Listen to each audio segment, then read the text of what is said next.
Dacara Thompson's parents just want her home. It's been hard. It's been hard. Baby, when I tell you that the details about what happened to Dacara Thompson just keep getting more gruesome by the day, child, is crazy. Still under investigation. It appears that Dacara willfully entered a vehicle being driven by Hugo Rene Hernandez Mendez, 35-year-old male, out of Bowie, Maryland. As of now, I'm afraid we might never obtain the full truth from the suspect, Hugo Hernandez Mendez, as to how he convinced Dacara to get into his vehicle, because she left her purse in her parked vehicle, which was parked in a no parking zone, meaning she planned to not stay long, and she told her dad that she would be back soon. Police came to the scene. We did discover that all of her personal belongings were in her car, such as her purse, her credit card, her debit cards. She even had $60 cash. And what's even more confusing is, why would he bring a random girl to his home where his family lives, including children? What made him feel comfortable enough to do that? Most times, people do hotels or motels, so it would be hard to trace back to themselves in case of anything. But he took her to his home, where several other people live? Make it make sense. Well, personally, I believe all of this is not a coincidence. There's something going on, and the thought of it makes me sick to my stomach, especially when we consider that allegedly they found other women's underwear in Hugo's bedroom. Are we talking about a serial unaliver here? Did Dacara know this man prior to their meeting? And what exactly are the rest of the family members hiding? Child? Of course, there has been an even wider conversation going on, with some people claiming that in order for any black life to matter to BLM, it exclusively has to be a black life taken by the hands of a white person. Illegals don't count. That's why they're quiet about Dacara Thompson's death. And guess what? Social media has also been flooded with posts about theories of Dacara selling herself. Goodness. Okay, I'm sure by now y'all have probably heard about what happened. Okay, right there. What's up, YouTube? I didn't mean to just jump in there without, you know what I'm saying, of course, saying my good old message, man. All I need y'all to do is like, comment, and subscribe and engage with the video. You know, but yeah, man, it's just a sad situation to keep hearing that, you know, all of a sudden now that this young lady was out here selling her body. Whether she was or whether she wasn't, it has nothing to do with an illegal, you know, immigrant, or, you know, a legal immigrant, you know, unaliving somebody for whatever reason. I mean, not knocking them, not coming for them, but as everybody like to say, they work hard, right? They do their thing. They should have money. They're the next up and coming people with all the money. So yeah, it really don't matter what she did, you know, whether she was out there selling her body or not. It's a possibility, but it's not fact shit. You know, there's just people speaking and people saying what she done or what she's doing and things like that.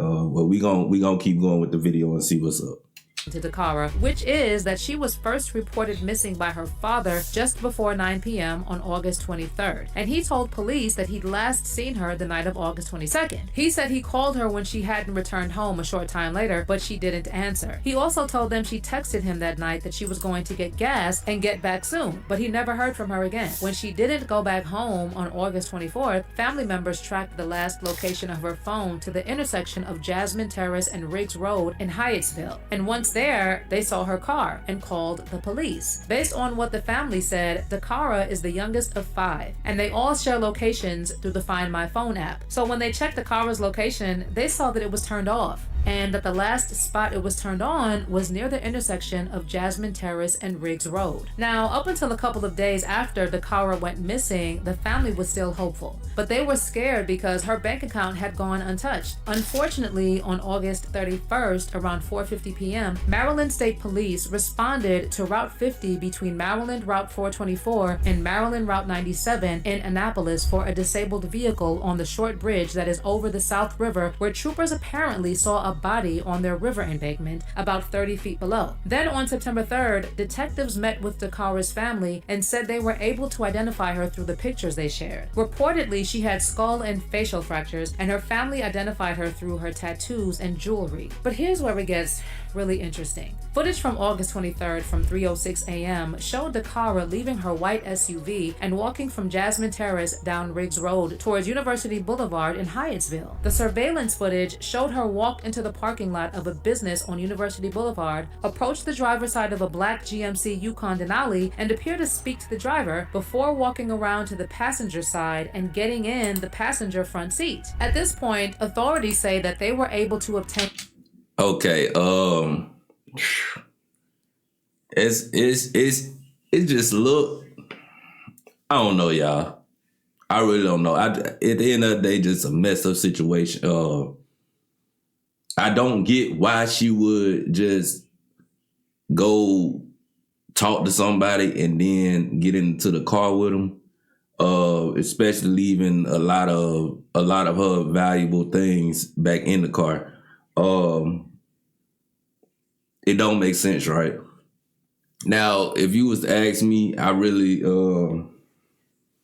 I ain't never indulged in that type of activity, but that does, simulate women that normally would, engage in that type of activity of selling their body and things like that. So I'm not 100% sure why she would just randomly come out of nowhere and just, go talk to somebody, then get off in the car with them at this time of night. But also, how did they just randomly meet up at this location, right? So they just randomly just met up. She left her car. She went and talked to him, and then she got in the car. Now, this picture right here is definitely, it's not just a random meeting. This is something that just, to me, seemed like it had to been planned. Either she met him somewhere already and they already knew each other, or maybe she met him at a gas station and he was like, pull over here, let me, see what's up with you, how you doing, let me talk to you, you know what I'm saying? It could have went in that type of manner. I'm not 100% sure, but I just don't get why she would just get out of her car, leave all her stuff, and then go over there and meet him. A tag for the vehicle and figure out that it was registered to someone who lived on Cambridge Drive in Bowie, Maryland, Hugo Hernandez Mendez. But get this, when Dacara left with Hugo, she left her purse in her car parked in front of a fire hydrant. Who leaves their purse behind at 3 a.m. in a car parked in front of a fire hydrant? Especially when they're getting into someone else's car. Was she planning on coming right back? Was she in a rush? Was she kidnapped? Or was she so familiar with Hugo that she felt safe enough to leave her belongings? And did she turn off her location tracker herself? Honestly, the timing, the location, the decision to leave her purse, all of it just feels off. Did she willingly meet Hugo? Was this prearranged or a spur of the moment decision? And why in that specific spot? Anywho, okay, another thing, so her location was turned off, right? Most people that got a phone gonna have some type of password, right? If I'm not tripping, if I'm not mistaken. So she definitely had to turn it off herself. She had to turn it off herself, or I think you can power off a phone and it might lose location, but a lot of times now, I don't even think that works no more. Even by powering off a phone, they got different type of apps that still will track a phone even when the phone is turned off. So you have to literally go in there in your settings and turn it off in order for your location to be off completely. Whether or not he tricked her into turning off the location, I just don't see how that could happen. I mean, I don't think nobody would be that desperate for money or that desperate for attention or meeting a random person where you would turn off your location and go somewhere with them. Whether you sell your body or not, it to me, that wouldn't make sense. That's crazy work. September 3rd, detectives said that they went to Hugo's home just before 9 p.m. And once there, they saw the black SUV parked in front of the address. They applied and were granted a residential search warrant for the address, and early in the morning of September 4th, they returned to the home. Before they could serve the warrant, court documents reveal that they saw a man leave the home and get in the front seat of the SUV. Then, upon being questioned, Hugo allegedly told authorities that he was at the Galaxy nightclub on University Boulevard in the early morning hours of August 23rd, which is across the street from where Dacara Thompson was seen getting in the black SUV. Police said he told them that he was supposed to meet his ex-girlfriend but never did, and when they began to question him more, he denied involvement in Dakara's disappearance and asked for a lawyer. Apparently, after executing a search warrant, police found what they believed to be Dakara's blood and missing white and pink French manicured fingernail, along with hair, a wig, and other evidence in the bedroom and in the trash, along with multiple pairs of women's underwear and lingerie.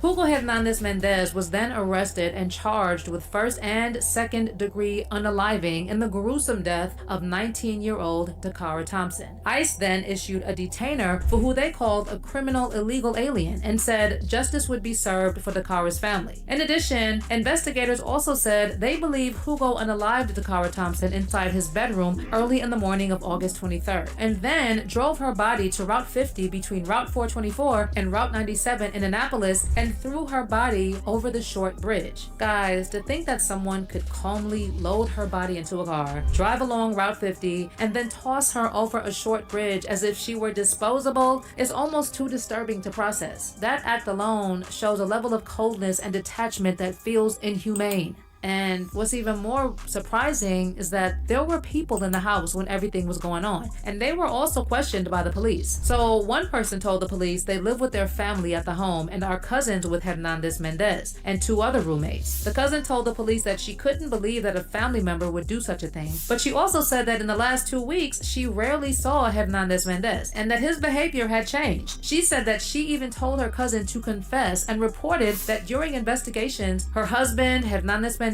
and a third relative were taken in for questioning by investigators, and Hernandez Mendez was the only one not released. She also said that the next morning, federal immigration agents were back at the home, but this time to take her husband into custody. But she insisted that her husband has nothing to do with the alleged crime, and that he fully cooperated in the criminal investigation. And she did not understand how the criminal case against her cousin prompted an immigration case against her husband. Another roommate also reported hearing Dacara and Hugo having intercourse, and then a grunting noise which made them believe that someone wasn't enjoying the activity. Then after waking up a few hours later, they remembered walking outside and seeing that the GMC was not parked outside the house. They told detectives they thought that this was strange, since Hernandez Mendez reportedly does not work on Saturdays, and the GMC is usually parked out front. A third and fourth witness reportedly did not know anything about the overnight hours of August 23rd and told detectives that they live on the opposite side of the house from Hernandez Mendez. But the question is, did the people inside that house see and hear more than they're letting on? Are they protecting Hugo out of loyalty, fear, or even self-preservation? Because between the cousin's uneasy comments, the husband's sudden immigration arrest, and the roommate's eerie testimony, it's hard not to wonder if this family is holding pieces of the puzzle investigators are still trying to put together. And get this, Hugo already has history with the police, and it isn't just messy, it's a full-on cautionary tale. I mean, long before Dakara's name got caught up in this heartbreaking story, Hugo had already built himself a rap sheet that reads like the handbook of reckless driving. First, we're talking DUI charges, not once, but on multiple occasions. Then there's an open bottle issue, cruising around with booze in the car like it's a road trip to Vegas.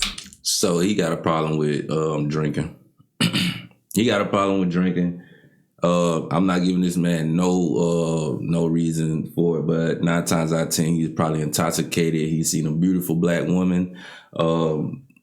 Whether or not they had sex, I don't get if they was already, having sexual intercourse, then why would he kill her? Maybe some sick facts, or maybe he just a psychopath. It could be one of those.